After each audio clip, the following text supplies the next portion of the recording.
আমার আগের ভিডিওতে দেখিয়েছিলাম যে টিআরএস পোর্টালের মাধ্যমে একটি সাব সেন্টার বা সুস্বাস্থ্য কেন্দ্র কিভাবে অনলাইন ইনডেন্ট সাবমিট করবে।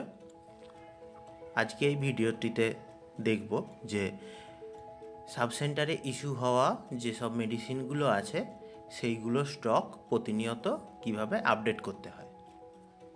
তাহলে টিআরএস পোর্টাল খুলে প্রথমে সাব সেন্টারের লগইন আইডি, পাসওয়ার্ড এবং ক্যাপচা এন্ট্রি করে লগইন করে নেব।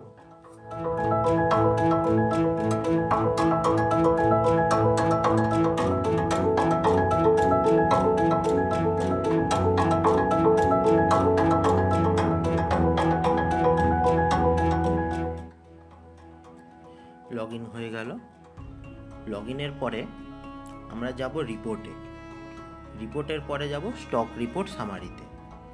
এইখানে গিয়ে আমরা প্রথমে দেখে নেব যে কোন কোন ড্রাগ আমাদের ইস্যু হয়েছে এবং তার কত কত অ্যামাউন্ট আমাদের লগইনে শো করছে।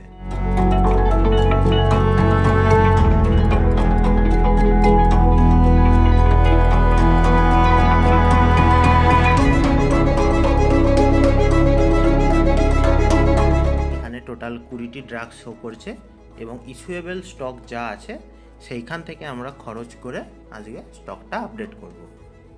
এরপরে স্টক আপডেট করার জন্য আমরা যাব ইস্যু সেকশনের আন্ডারে এবং তারপরে আসব স্টক ক্লিয়ারেন্সে। স্টক ক্লিয়ারেন্স থেকে আমরা ক্যাটাগরি সিলেক্ট করে নেব ড্রাগ।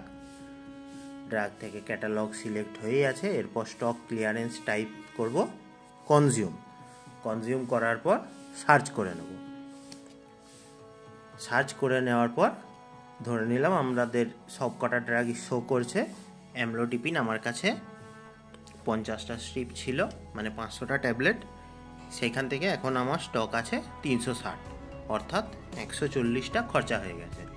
তাহলে 140টা যেহেতু খরচা হয়েছে, তাহলে আমি 140টা মানে 14টা স্ট্রিপ, তাহলে 14 এন্ট্রি করে অ্যাড করলাম।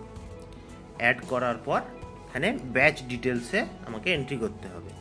ব্যাচ ডিটেলসে ক্লিক করলাম। ক্লিক করার পর সেই 14টা স্ট্রিপ কোন ব্যাচ থেকে খরচ হয়েছে এখানে শো করবে। তাহলে ইস্যু কোয়ান্টিটিতে আমি 14 দিলাম। 14 দিয়ে সেভ করব। সেভ করার পর ওকে করে ট্যাবটিকে ক্লোজ করে দেব।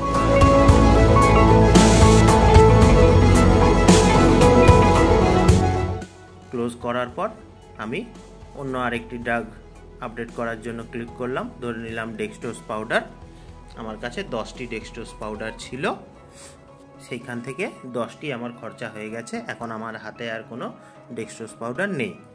তাহলে আমি 10টা এন্ট্রি করলাম, করে অ্যাড করব। এইভাবে আমরা পরপর আইটেম অ্যাড করে নিয়ে একবারে ব্যাচ ডিটেলস দিতে পারি, বা একটি আইটেম অ্যাড করার পরেও ব্যাচ ডিটেলস এন্ট্রি করতে পারি। তাহলে পরপর কয়েকটা আইটেম আমি অ্যাড করে দেখে নিচ্ছি আপডেট করে।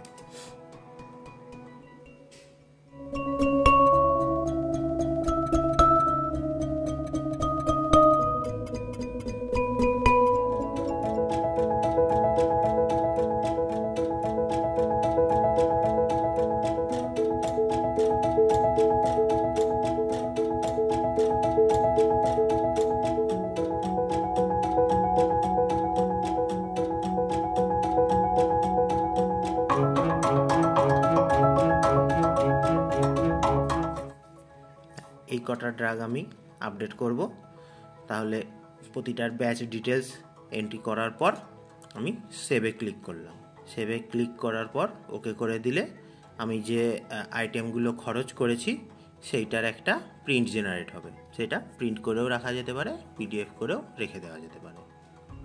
এবার রিপোর্টে গিয়ে আবার যদি আমি স্টক সামারি দেখি, তাহলে দেখব আমার আগের যা স্টক ছিল সেইখান থেকে আমার কনজিউম করার পর, খরচ করে দেওয়ার পর স্টকটা আমার আপডেট হয়ে আমার কারেন্ট যা ব্যালেন্স ফিজিক্যালি আছে তার সাথে ম্যাচ করবে।